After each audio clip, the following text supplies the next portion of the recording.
बच्चों कैसे हैं आप सब लोग। स्टार्ट हो चुकी है हमारी क्लास कंप्यूटर की। सभी लोग को मैं बता दूं टाइम बहुत कम है आप लोग के पास। सभी लोग कह रहे हैं कि अगस्त से पेपर स्टार्ट हो रहे हैं, तो सभी लोग अपने अपने पढ़ाई में सीरियस हो जाएं, क्योंकि अब टाइम सच में बहुत ज़्यादा कम है और आप लोग के पास सिलेबस बहुत ज़्यादा है। तो सभी लोग सीरियस हो जाएँ। जो लोग अभी तक वेट कर रहे थे कि रिज़ल्ट आ जाए फिर इसके बाद करें, तो रिज़ल्ट आ चुका है। पेपर की डेट लगभग आने वाली है आप लोग की। ठीक, स्टार्ट करते हैं हम अपने टॉपिक में। तो जैसे पिछली क्लास का मैं हर बार रिवीजन कराती हूँ, तो सीपीयू मैंने पढ़ाया था पिछली क्लास में। तो मैंने सीपीयू के बारे में बताया था कि सीपीयू क्या है, इसको हिंदी में क्या कहते हैं। इसको हिंदी में कहते हैं केंद्रीय संसाधन इकाई। ठीक, इसको हिंदी में क्या कहते हैं, केंद्रीय संसाधन इकाई। और जो मैंने दूसरा बताया था कि सीपीयू को और क्या कहा जाता है, इसको कंप्यूटर क्या कहते हैं, इसको कंप्यूटर का दिमाग कहते हैं। ठीक है, ये दूसरा पॉइंट मैंने बताया था। तीसरा आप लोग को बना के लिख देना है कि इसके बिना, सीपीयू के बिना कुछ नहीं हो सकता है, और सीपीयू कंप्यूटर है तो सीपीयू है, ये वो जो आप लोग को लिखना हो। बस मेन पॉइंट इसका ये है कि कंप्यूटर का दिमाग कौन है, सीपीयू है। अगर दिमाग ही नहीं होगा तो इंसान का कोई अस्तित्व नहीं होता। तो वैसे ही आप लोग को समझ लेना कि कंप्यूटर है, अगर सीपीयू नहीं है तो कंप्यूटर कुछ भी नहीं है। ठीक, तो ये हो चुका सीपीयू।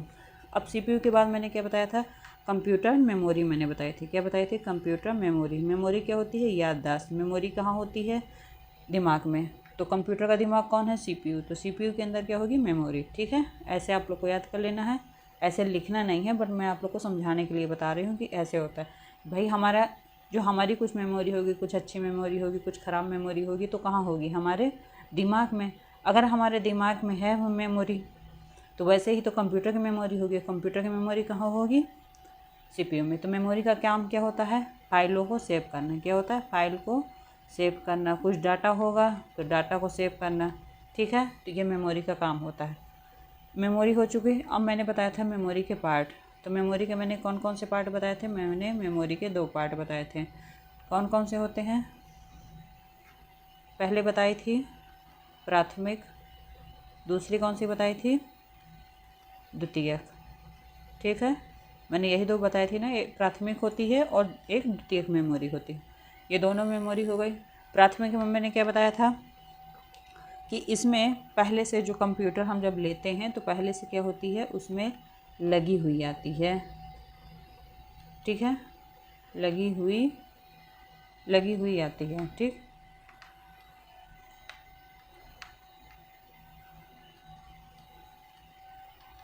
इसमें हमें अलग से नहीं लगवाना पड़ता, और जब इसका स्विच ऑफ कर देते हैं तो इसका क्या होता है, सारा डाटा डिलीट हो जाता है। ठीक, तो मैंने इसके कुछ एग्जाम्पल बताए थे क्या होते हैं, जैसे कि रैम और रोम। मैंने इसके 2 बताए थे।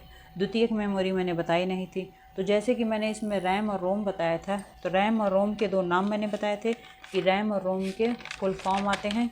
तो इसका मैंने क्या बताया था, इसका मैंने बताया था रैंडम एक्सेस मेमोरी, इसका मैंने बताया था। और रोम का क्या मैंने बताया था, रीड ओनली मेमोरी। ठीक, मैंने इसके इन दोनों के मैंने नाम बताए थे। अब इसके बाद क्या होता था कि रैम और रोम में जो मैंने बताए थे, तो रैम और रोम में मैंने बताया था कि इसको सिर्फ क्या कर सकते हैं, जो रैम होगा, तो जैसे कि इससे नाम से समझ में आता है कि रैंडम एक्सेस मेमोरी, मतलब इसको क्या कर सकते हैं, हम रीड भी कर सकते हैं, दूसरा क्या कर सकते हैं, हम इसको राइट भी कर सकते हैं। ठीक है, इसमें और इसका जब स्विच ऑफ हो जाता है तो इसका क्या होता है, सारा डाटा डिलीट हो जाता है। ठीक है, ये होता है रैम। और रोम में क्या होता है, रोम में ये होता है कि जब इसमें ये क्या होती है, रीड ओनली मेमोरी, मतलब इसको सिर्फ आप क्या कर सकते हैं, सिर्फ और सिर्फ इसमें रीड कर सकते हैं, इसमें राइट नहीं कर सकते। ठीक है, ये इसमें नहीं होगा। तो इसमें सिर्फ क्या हो सकता है, हम इसको पढ़ सकते हैं, कंप्यूटर हमें पढ़ के सुना सकता है, और इस स्विच ऑफ करने के बाद इसका डाटा नहीं जाता, वैसे की वैसे सूचनाएँ रहती। तो मैंने रोम के 3 काइंड बताए थे, पी रोम, ई रोम और ई पी रोम। इन तीनों के मैंने बताया था कि इन तीनों के फुल फॉर्म आपको याद करना। फिर इसके बाद मैंने बताया था वेलेटाइन मेमोरी और नॉन वेलेटाइन मेमोरी। तो उसमें भी सेम यही चीज़ थी। जो वेलेटाइन था, वेलेटाइन का एग्जाम्पल क्या था, रैम था, और नॉन वेलेटाइन का क्या था, रोम था। ठीक है, तो आई होप कि आप लोग को ये चीज़ें याद होंगी। नहीं याद होंगी तो आप लोग को एक बार रिवीजन उसका कर लेना है। इसके बाद आते हैं हम अपनी द्वितीयक मेमोरी में, ठीक है। तो द्वितीयक मेमोरी में कोई खास आप लोग को नहीं पढ़ना है। इसके आगे मैं सेकंड चैप्टर चालू करूँगी, क्योंकि पहला चैप्टर आप लोग का पूरा हो चुका है। आज से स्टार्ट होगा आप लोग का सेकंड चैप्टर।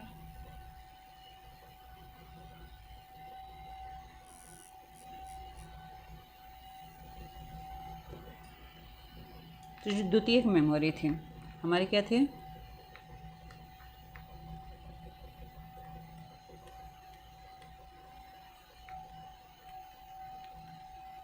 द्वितीयक मेमोरी, ठीक। तो द्वितीयक मेमोरी को दूसरा नाम से जाना जाता है सहायक मेमोरी, ठीक। इसको दूसरे नाम से क्या जानते हैं? सहायक मेमोरी। इस कंप्यूटर का क्या रहता है कि ये कंप्यूटर में क्या होती है, अलग से जोड़ी जाती है। तो इसमें आप ले सकते हैं कि इस प्रकार की मेमोरी को कंप्यूटर में अलग से जोड़ा जाता है, ठीक है। इसमें लगी लगाई नहीं आती, इसमें हम बाद में डलवाते हैं। जैसे इसके एग्जांपल होंगे सीडी है और पेन ड्राइव है, ये सब क्या होते हैं तो हम बाद में उन लेते हैं, ठीक है। और इसमें क्या ले सकते हैं, यह क्या होता है, स्थायी होता है। ये स्थायी क्यों होता है?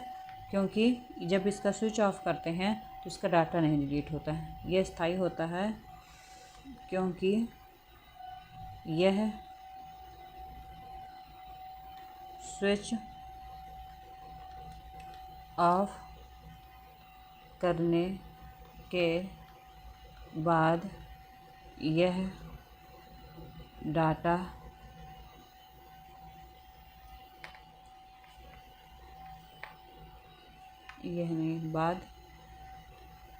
इसका डाटा नहीं जाता है, वैसे का वैसे रहता है, ठीक है।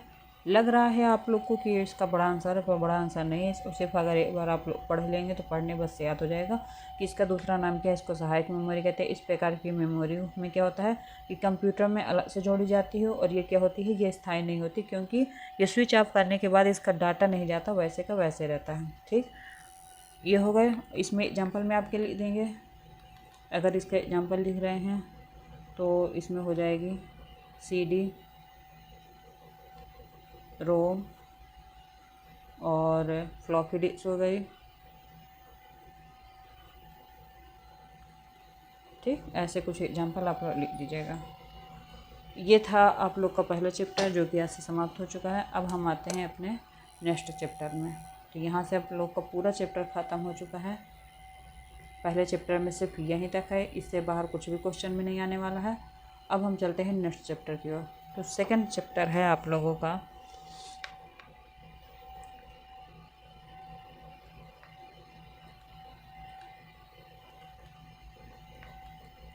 चैप्टर सेकंड, ठीक।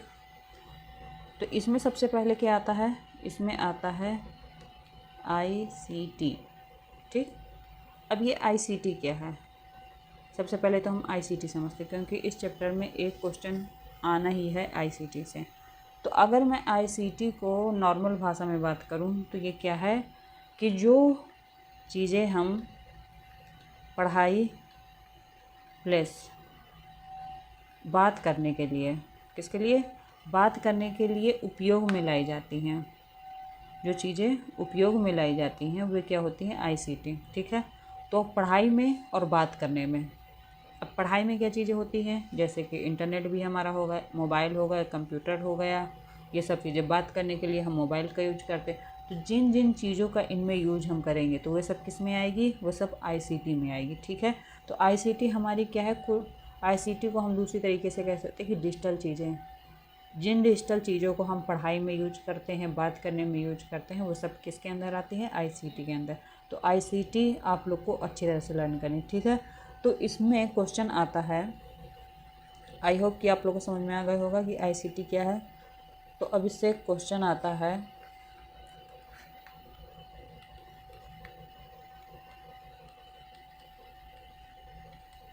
शिक्षक के ज्ञान की वृद्धि के लिए आईसीटी के लिए, शिक्षा के ज्ञान की वृद्धि के लिए आईसीटी का प्रयोग हमें बताना कि मतलब शिक्षा के टीचर कैसे आईसीटी का यूज कर सकता है पढ़ाने के लिए, ठीक है।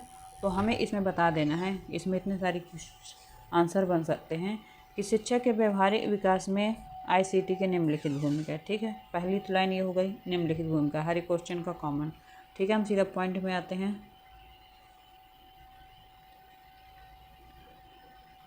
शिक्षक को कक्षा में आई हुई समस्याओं को हल कराने में मदद मिलती है। जैसे हमारे जो टीचर होते हैं कुछ पढ़ा रहे हैं, अगर उन बीच में, क्योंकि हर टीचर परफेक्ट होता नहीं है, अगर उसको कुछ प्रॉब्लम आ रही है पढ़ाने के बीच में, तो तुरंत अगर कोई मीनिंग नहीं आ रही, उसने डिक्शनरी खोला, तुरंत आप लोग को मीनिंग बता दिया। या कोई आप लोग को बता रहे हैं कि ऐसा फल होता है, ऐसा पेड़ होता है, वो चीज़ नहीं आपको समझ में आ रही है, उसने तुरंत स्मार्ट बोर्ड में चालू किया, आप लोग को ये बता दिया कि ये चित्र ऐसा होता है, ये पेड़ ऐसा होता है, ये जंतु ऐसा होता है, और आपने देखा तो आप लोग को समझ में आ गए, ठीक है। तो उसने किसकी मदद ली? आईसीटी की। तो कक्षा में आई हुई समस्याओं को हल कराने में जो मदद मिलती है वो आईसीटी के माध्यम से मिलती है। पहला पॉइंट ये हो गया। दूसरा, हमें सिर्फ शिक्षक को माइंड में रख के आंसर लिखना है, ठीक है। शिक्षक आईसीटी के माध्यम से बच्चों को आसानी से समझा पाते हैं, ठीक है। दूसरा ये होगा, आईसीटी के माध्यम से क्या होता है? बच्चों को आसानी से समझा सकते हैं। अगर बच्चे को कुछ नहीं समझ में आ रहा, उसने फिगर बना दिए, या और कुछ भी समझ में नहीं आ रहा, उसने वीडियो दिखा दिया, अगर ये सब चीज़ें हो गई तो टीचर को प्रॉब्लम नहीं होती समझाने में, और बच्चे को भी माइंड में वो चीज़ क्लिक हो जाती। कहते नहीं है कि अगर हमने रामायण नहीं देखी होती टीवी में तो हमें रामायण की लीलाएँ नहीं रटने वाली थी, पर हमने रामायण देख ली तो हमें लीलाएँ उसकी रट गई। तो वैसे ही जो चीज़ें हम देख लेते हैं वो हमारे माइंड में सेट हो जाती हैं, और वो चीज़ें हमें जल्दी भूलती नहीं हैं। इसलिए जो मूवी हमने देखी है, वो मूवी को अगर कोई पूछ लेगा कि मूवी कैसी थी, तो वो हमारे माइंड में सेट हो चुकी, तो हम उसे तुरंत बता देंगे। पर अगर हमने जो चीज़ें बुक से रीड की हुई हैं वो हमारे माइंड में इतनी जल्दी क्लिक नहीं करती, ठीक है। तो इसलिए कहते हैं कि जो चीज़ें देखी सुनी जाती हैं वो चीज़ें हमारे माइंड में जल्दी सेट होती हैं, क्योंकि हमने उसको आँखों से भी वही चीज़ देखी, कानों से भी वही चीज़ सुनी। तो जब हम दोनों हमारे पार्ट काम कर रहे हैं किसी काम में, वो चीज़ें हमें जल्दी लगती हैं, ठीक है। इसके आगे आईसीटी के माध्यम से शिक्षण अधिगम को संचालित किया जा सकता है। शिक्षण अधिगम का मतलब उनको अच्छा से अच्छा पढ़ाया जा सकता है। शिक्षण अधिगम का मतलब क्या होता है? सीखना। तो हम आईसीटी के माध्यम से शिक्षा अच्छी से अच्छी चीज़ें हमें सिखा पाते हैं। तो इसीलिए कहते हैं कि आईसीटी हमारे लिए बहुत ज़्यादा ज़रूरी होती है, ठीक। तो इतने पॉइंट आप और इसमें लिख सकते हैं, जैसे कि लिख दें, शिक्षक को अनुदेशन, नियोजन या विद्यालय संबंधी चीज़ों को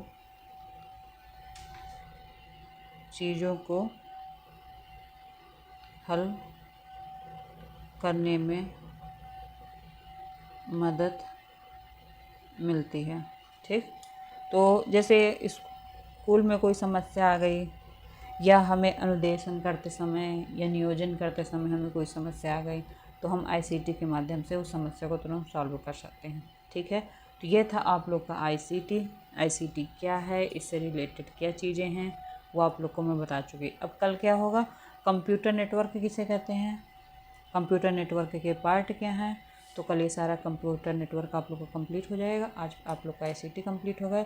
जल्द से जल्द मैं आप लोग को एक रिवीजन क्लास आप लोग की फर्स्ट क्लास की लेके आऊँगी, जिसमें एक ही क्लास में आप लोग का सारा रिवीजन होगा, तो जिससे आप लोग अगर वो वीडियो को बार बार देख लेंगे तो आप लोग का तुरंत रिवीजन हो जाने वाला है। ठीक है, क्योंकि ऐसी चीज़ें याद नहीं की जाती, सिर्फ और सिर्फ पढ़ी जाती हैं। जब आप पढ़ेंगे तो अच्छे से अच्छा याद कर पाएंगे। ठीक है, तब तक के लिए bye bye, best of luck.